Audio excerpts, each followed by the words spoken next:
we're really talking about a mask shortage when what we're really talking about is we want thin white masks. And it's like, yes. Let's maybe talk about that.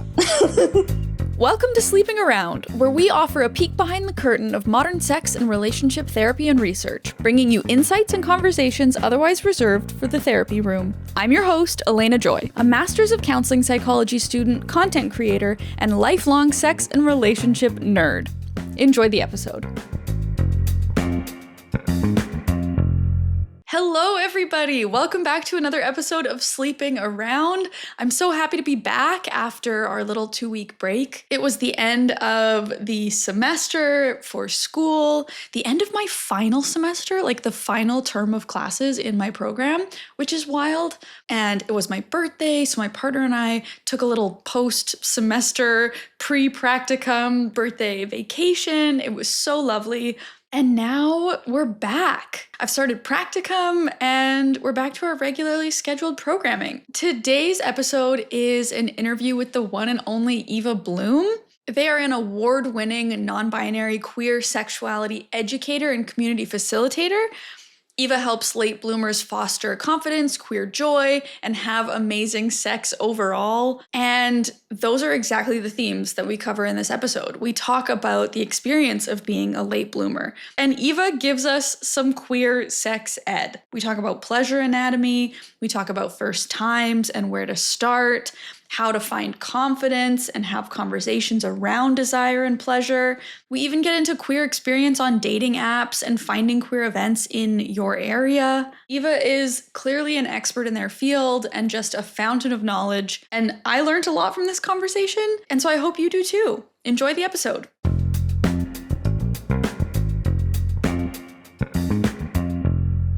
You're one of my longest YouTube internet friends. I was thinking today about that little video that we took at a buffer talking about bisexual style. Yeah. We really been through it, you know? We have been through it. At that time, we identified as a couple of bi ladies. Where are you at now? Tell me a little bit about you, a little bit about your work. Yeah, so no longer bi, also no longer a lady. Slay, 0 for 2. And we celebrate it. So I feel like we've gone on similar journeys in terms of the pandemic being a huge catalyst for us realizing that we are lesbians. Yeah. Shout out to just the crumb of lesbian positivity normalization on TikTok for us to be like, wait a minute. Yes. TikTok made us gay. It did. The people making that algorithm did not know that was going to be a huge side effect that, keeps us, at least keeps me employed today. I feel like still. Yeah. I have the algorithm to thank for a lot. I support a lot of late bloomers. I do queer and trans sex ed, both online and in coaching, and also I go and talk at different universities. People bring me in to teach gay sex ed.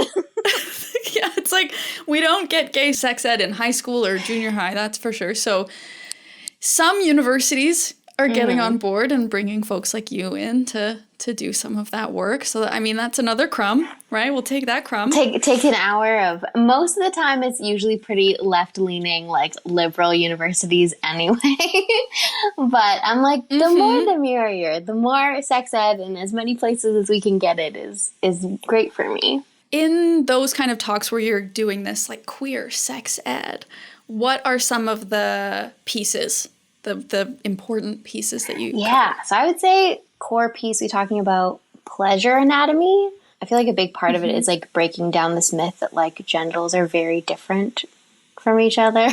Vulvas are way much more complicated and penises are super easy, and being let's break down the sex binary too. We're much more similar than we think we are. Right. So doing pleasure anatomy, busting a lot of core myths about how do people experience pleasure. Eva, I'm like, hold on, wait, can you say more? I'm like, stick with the genitals not being that different. Like, let's bust that myth right now about penises being easy and vulvas being complicated. Humans are so cool. We like all of our genitals start looking like the same. We start with one structure as like the body's developing inside the womb. And then based on chromosomes and different hormones that the body's like exposed to, we have that same initial structure, just gets like moved around in different ways. So like we have the head of the clitoris and the head of the penis are just like differently shaped, but they look similar and also like behave quite similar in terms of like pleasure. It's like outer labia and like the scrotum. If you look at like a structure of like the internal clitoris, everything that's like that like P-shaped outside the body and a whole bunch of nerves and structures inside the body, put that beside a penis, so similar. A lot of people don't know that we all start with that same kind of structure, and then it develops kind of along a spectrum into sort of directions. I love how this ties into the idea of the gender binary, right? And we have this belief in men are one thing and women are another thing, and you know there's this divide down the middle, and that's that. And often an argument that people will kind of fall back on is, well, genitals, right? Penises are one thing and vulvas are another thing, and there's a divide down the middle, when in reality, genitals fall along this spectrum. Yeah, size, shape, like there are so many different like intersex variations in terms of genital and like other parts of the body. But yeah, I get really excited talking about homologous genitals too from like a queer and trans perspective. In like a trans way, I think it's very cool to be like, there are super similar. Like if you have a clit, like it's really easy to be like, if the language of like a dick feels empowering to you, you can be like, yeah, my clit operates like biologically very similarly to a penis. So it's really not that big of a leap to be like, this is my dick. Right. It's maybe smaller than like other dicks you've seen in the past, but like that's what's up. Or like if you're a trans woman, like if you're on estrogen, your penis like becomes softer, becomes like more sensitive. Like it's really easy to like, you can engage with the feminine penis like similarly that you would to like a clit or somebody with a vulva. So that makes me excited. And then also for late bloomers, I'm like, baby, you got transferable skills. Like, transferable skills. You wouldn't think these ones go on your LinkedIn, but I'm like, if you approach a clit, if you suck on a clit, yes, the way you might suck on a penis, it's not a bad place to start because of biology. You are just hitting just immediately. For these episodes, I like to ask my audience if they have questions or queries that they'd like to ask the person that I'm interviewing, and a theme for you was definitely, where do I start? I'm new to queer dating. I've never sexually interacted with a vulva, or I've never gone on a date with a woman. How do I do it? What are the rules? What do I do? Yeah, I get this question so much. So take the transferable skill, put it in your little pocket, put it in here.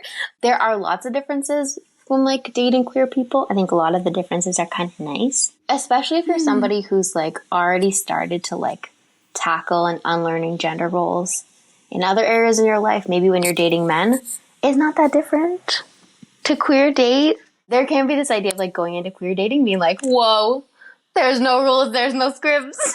How am I supposed to know anything? And I'm like, I think you do know. When you go out with your friends, sometimes you want to treat your friends. Sometimes you take turns. Sometimes you split it. And I mean, I think there are a lot of differences. Like if you've dated cishet men in the past to now starting to date queer people, I think there can be a lot of common ground that you might not experience dating cishet men, whether that's like like they really understand my identity in a profound way because maybe they also share parts of that identity. Maybe they understand a little bit more of like how I grew up and how that informed who I am today.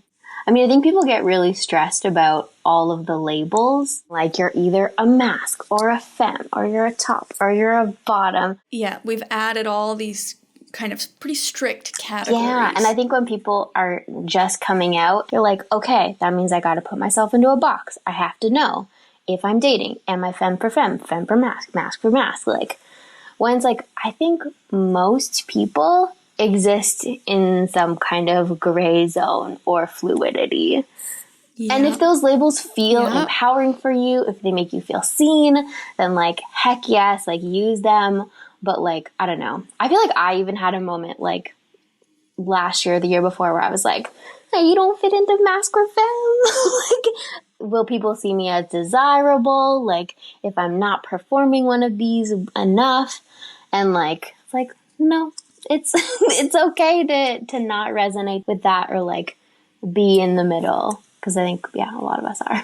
How did you get from, oh no, I don't fit cleanly into one of these boxes. What if people don't find me desirable? What if nobody wants to date me? How did you move from that to this, I think it's fine? I mean, honestly, I think a big part of it for me is I was living in like kind of like a suburbia type area for like 3 years. Yes. And I like really wanted to be like visibly seen as queer when I like was the only queer person in my area. So I kind of went like, okay, I gotta dress masc because I want people to know that I'm queer.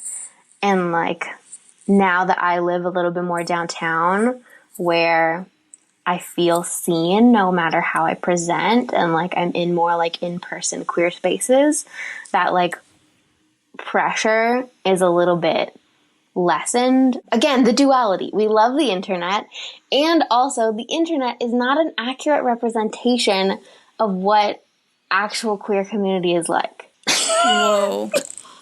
That might be a hot take. I'm ready. The internet still has algorithms that are created not by queer and trans people. They still like want to promote people who are in full beat makeup. Like they want to promote people who have a very, I feel like a lot of times part of what the current algorithm like promotes is a very distinctive look. So if you have a big makeup or you have something that will immediately catch a viewer's attention, and most people in our day-to-day lives do not go out into the world with a full beat, big makeup. That's just not, even if you do identify as like femme or high femme, in your day-to-day life, I don't think most people are existing at that level. Well, it goes back to the identifiers of whether it's masc or femme or high femme, setting this kind of bar where, well, in order to be this thing, you need to present this way at all times. And I mean, I think too, of course, like all algorithms are also fatphobic. They're also racist. They also still like, I think I said this, but like still uplift like femininity. It's very cool, I feel like, to see the like some discourse around like, we're really talking about a mask shortage when what we're really talking about is we want thin white masks. And it's like, yes, let's maybe talk about that.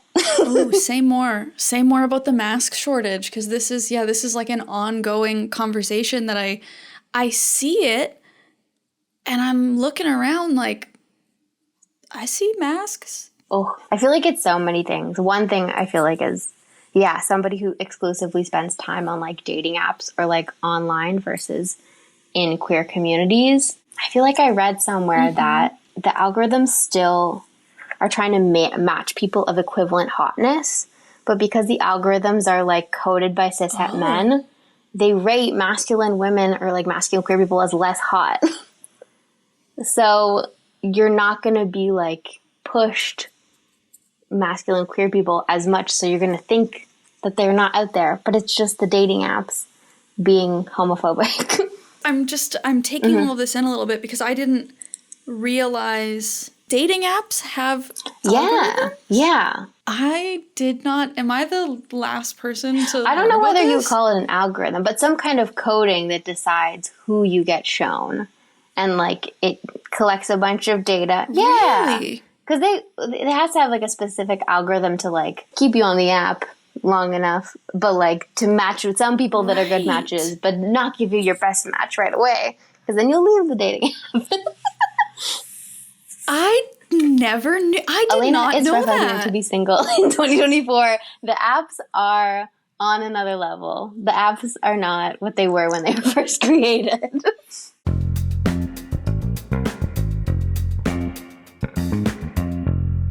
And you know what's going to put a pep in your step? Today's sponsor, Love Honey. I need to talk about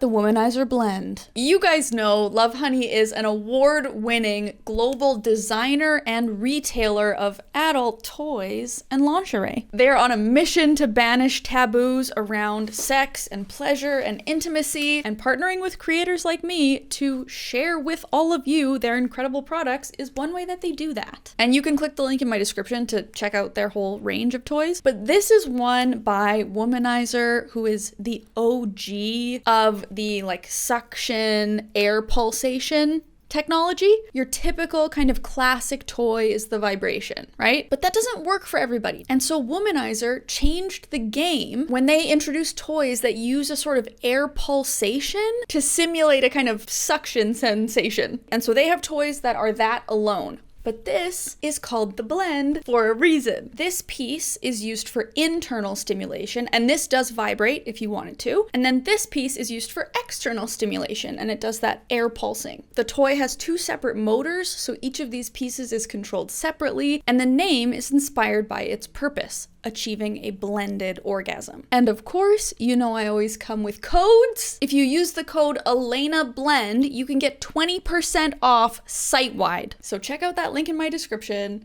Go, explore, play, have fun, be safe.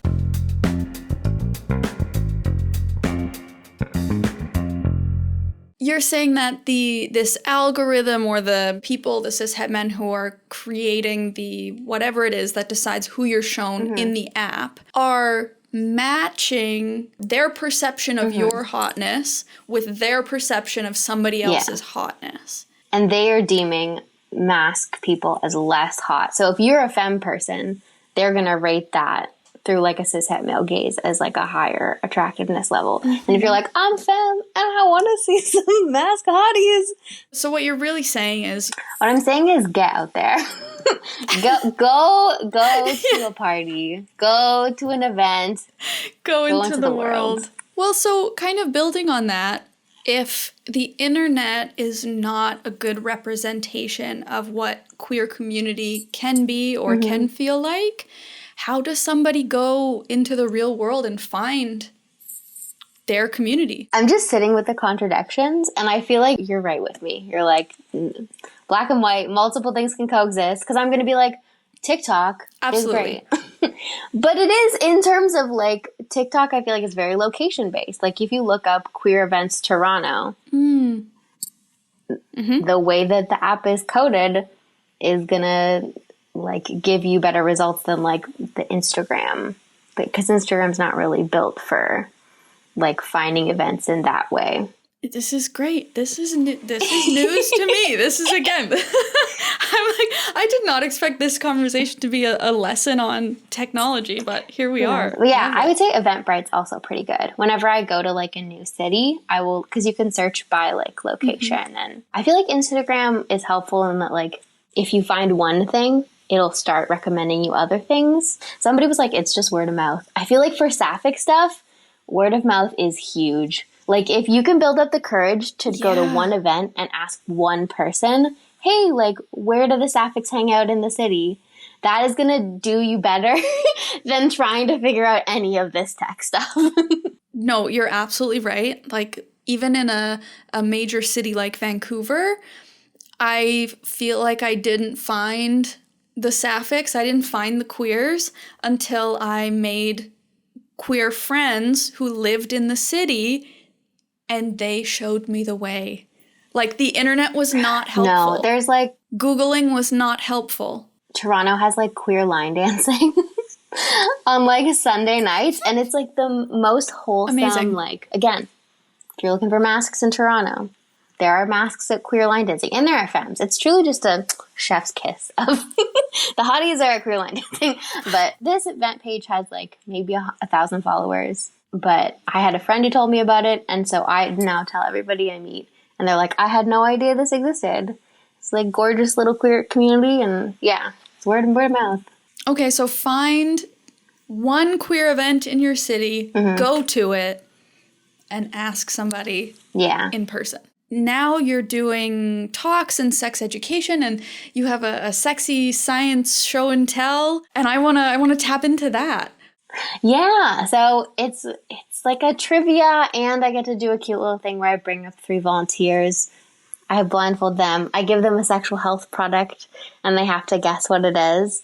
And then I share some sex science about it. So I have like some nipple suckers, which are so fun to have people try and guess what they are blindfolded. And I get to be like, fun fact, the neurons in the nipples project to the same part of the hypothalamus as our genitals and produce oxytocin, which is maybe why nipple stimulation feels good. And people get to be like, what? A lot of trivia and like myth busting about how we have sex. I think another one is like, what percentage of people with vulvas orgasm from penetration alone? I think that from mainstream media, I would have probably been taught that like 90%, but my actual understanding is something like 21%, something I think around that. From my last check, it depends on whether or not you add in clitoral stimulation. So if you add clit stim, it gets up to, I think, 43%. But just penetration alone, the stat that I have is 4%. How am I still in the dark? Oh no, I should know that. That's basic, Elena. That's back to basics. I mean, this is from a book that I read many moons ago, but I don't know whether it would have changed a whole lot. So what would you say sex education generally is missing right now, especially regarding trans and queer experiences? Oh my gosh. First of all, I don't think a lot of it's happening. I feel like even like people have this idea, like we're in Canada, people are like, oh, Canada's so liberal, they must have sex ed everywhere. And I'm like, no. In no other world would you be like, yeah, let's get the gym teacher to teach math. It's like, no, the gym teacher doesn't have any training or education in math. Why would they be teaching that? In an ideal world, I would love it if like trained sex educators taught sex ed in schools. That would be pretty slay. In terms of queer and trans sex ed, like I think even growing up in a city like Toronto, like everybody needs explicit affirmation, normalization of queer and trans identities. That like being queer, you can live a beautiful, full life, like, especially in sex ed, like, if queerness is mentioned at all, it's in such a, like, scare tactic, danger-y kind of place where we talk about STIs, talk about HIV, AIDS, like, that can't be the only message that young people get about queerness. Like, it needs to be about the joy and about relationships and about pleasure. Yeah, you talk about pleasure-centered or a pleasure-focused approach in your work. Can you say a little bit more about that? So it really is like the antithesis to like a fear model, where it's like we're teaching sex ed from a place of like STIs, scary, pregnancy, scary. So we're going to teach you everything that we can to... Yeah, to like just avoid it.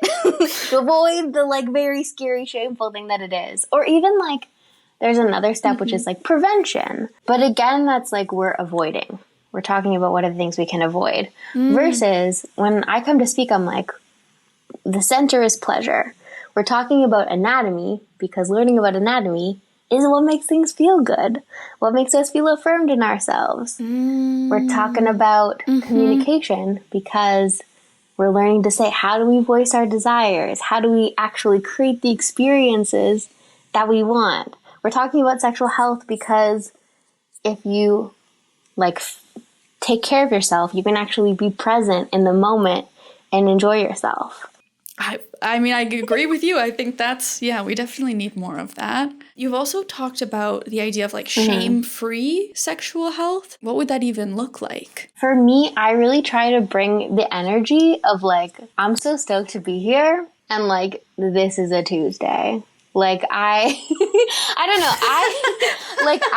because this is my life, I'm like, I can talk about erotic materials in the same way that I would give like book recommendations. Like, it's not like taboo. It's not like salacious or weird. We're using the terms because those are the terms for our body. Like you would call an elbow an elbow. Right. We're calling a clit a clit. We're recognizing that sex looks so many different ways.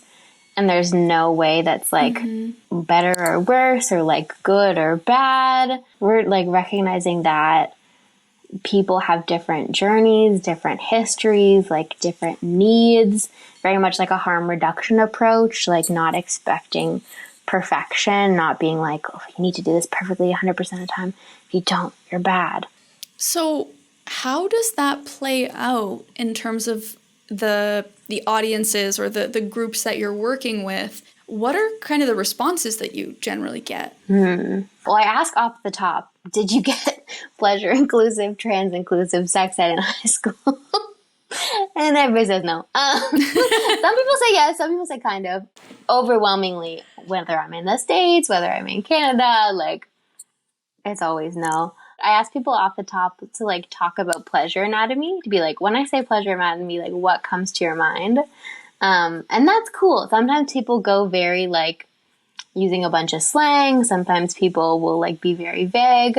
People definitely ask a lot about communication. I feel like that's such a huge one for people to be like, how do I feel confident? Like, how do I actually have these conversations with partners? How do we have those conversations? I mean, definitely like tips or talk about it out of the bedroom when you're fully clothed. I did my master's thesis on sexting in part because of like, I think that texting is such a powerful way to start these conversations. If you feel really nervous, like you don't have to see the other person's face, you can take as much time as you need, but like starting that conversation to be like, this is what I like, or like, what are you like? What do you like is really powerful. So use the tools that you got. Offering like yourself and like sharing what you like can be a great start for somebody else to also share. Yeah. This is an Eva trick from university. I would ask people, what sex act would you rate as like, what sex act do you think is overrated? What sex act do you think is underrated? And what sex act do you think is correctly rated? Yes, what a great prompt. You almost kind of, you gamify it a little bit. I feel like that kind of takes some of the pressure off of saying, well, I personally like this thing and I desire this and I don't like this thing. Yeah, I feel like it also makes the conversation like a little bit more neutral. Like you can be like, oh, I respect that like you think that that's underrated. I think it's correctly rated. But, you know, we can agree to disagree. Yes. But yeah, it really can help to be like, we're on different pages in terms of what brings us pleasure. Or like, oh, no, we're on totally the same page. It like takes the kind of judgment of whether or not you like this thing and whether or not you are going to offer or receive this thing. It says something about your value or your attractiveness as a person. I think too, I mean, you can always be like, have you ever thought about this? Have you ever fantasized about this? We love to reference a fake dream, love to reference a TV show. Like, oh my God, I was listening to Sleeping Around and like they brought out about this thing. I'm really about this idea of like consent and communication as an ongoing conversation. That like, if you're in a relationship with somebody, it is not like a one-time check-in. It is something that you're like, I hope that you have an open door policy to be chatting about your thoughts and feelings about intimacy and how they change and your feelings throughout your relationship. So you're like, open the door to get that dialogue going. What you're describing sounds useful for both like a one-time thing, a casual thing, a long-term relationship. It ties into the consent piece. I think for a lot of us, like we're really missing this piece of like, what does it look like in practice? Like, what are tools? What are scripts? Like, how do we actually have this conversation? So when I like teach about like a cycle of consent to be like, what are the conversations we have beforehand? What are the ways that we can check in? And then how do we keep conversations afterwards? Which again, is great if you're having like a friends with benefits or like, especially if you're in a long-term relationship, You learn different things about yourself as you're having sex. You shouldn't expect somebody to be an expert on your body and your pleasure immediately. So like sharing stuff like, oh, like maybe we tried a new thing. It turns out maybe it's not my favorite. Maybe we do more of this thing. Or like, oh, we tried this new thing. Please more. Maybe let's do it also like this. And that's information you wouldn't get, if you didn't have that kind of after the after piece. I had somebody talking about the like 3-part consent process, which sounds similar to what you're saying. There's the initial conversation you're recommending to have outside of the bedroom, outside of the enact moment. Then the ongoing kind of consent of, how's this going? Do you like this? Does this feel good? And then the kind of aftercare piece of, how was that for you? Did you like that? Should we do it again? Should we never do it again? I was giving a training at like a university, and I had a student come up and be like, oh, like from a law perspective, like not like a consent law, just like teaching lawyers how to engage and like get information out of somebody. It's like not great practice to be like, do you like this? It's better to be like, how does this feel? Or to like ask open-ended questions. Ooh. And like in a society that really, beyond like a sexual context, but also in a sexual context, like it's really fucking hard for us to say no. Like we are set up to say yes to stuff. So to be like, do you like this? It is so hard. Like if you're able in a sexual situation to be like, no, actually I don't, you're the strongest among us. Like that takes so much self-awareness, advocacy to respond to that in a negative versus how does this feel? Or like, would you like this or this?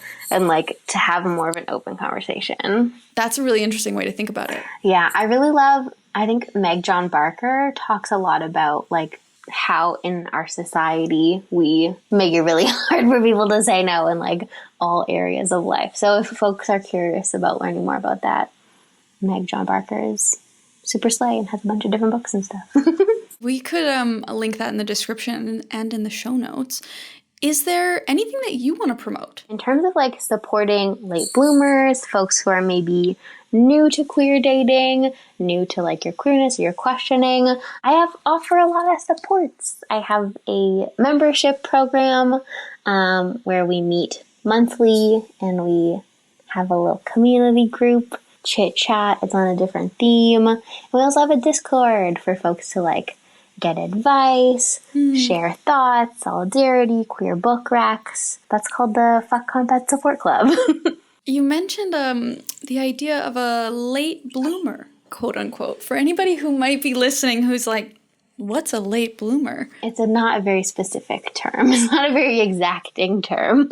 All of us growing up in a like world where straightness and cisness is the norm, so many of us are like late to coming into the fullness of our queerness. I feel like for a lot of people, it's like an idea of milestones. Like maybe you missed the milestone of like getting to experience a queer high school authentically, or like a queer university, all the way up to like maybe you had a marriage that was like you weren't living in your queerness. If you resonate with like any of that, I think, I feel like grief is a big through line. Yeah, tell me about it. I'm like, never heard of her. I actually haven't thought about it like that before. The kind of way to identify or conceptualize being a quote-unquote late bloomer is this idea that we miss milestones. I think a part of me has felt like missing milestones is an inevitable, universal, to be expected part of queerness. And as you're speaking, I'm realizing, no, it actually shouldn't be that way. And hopefully, at least for some folks starting now, it's not. There are some people that get to go to their prom with their girlfriends. And that kind of leads into a couple of the questions that people were asking, which is essentially about gender exploration and how do I know if I'm queer? How do I know if I'm trans? We'll answer those questions over there. But for now, is there one thing that you wish everybody knew? one of the big things that I keep coming back to talk to people is that, like, there's no one universal queer experience. Like, you can be in community with other queer people and have different experiences in fundamental ways, and you can still coexist with each other. Especially for us, maybe, like, growing up, like, the most prominent, like, queer narrative was of, like, a white, cis gay man coming out. Like, you know, when you're 12, you have a big coming out to everybody, you're out to everybody in your life. No, duh, like, that doesn't fit for everybody. Right. So, like, if that doesn't fit for you, that doesn't mean that you're not queer. That's everything that I want to cover here on the main episode. Is there anything else you want to say before we jump into the extended version? If you are at a university and you want me to come and talk about gay sex, I mostly get brought in because there's a little gay person who runs a little like gay club and says, we need Eva on campus. So you don't need to be like a big shot to make change happen on your campus. And all of Eva's stuff will be in the description. It'll be in the show notes, so you can check more of them out. Thank you for being here. Thank you for joining me, taking the time. I really appreciate it. Thanks so much for having me. You're such a brilliant person and podcaster, and such a wonderful conversation. Thanks for listening. You can also access all of our extended cut episodes with bonus content from every single guest over on Patreon at patreon.com/AlenaJoy. That's patreon.com/ALAYNAJoy. And be sure to follow us on Instagram at sleepingaroundpod for updates, teasers, episode discussions, and more. This episode was produced by Elena Joy and Danae Fender and edited by Corey Mosquita. See you next time back here on the couch.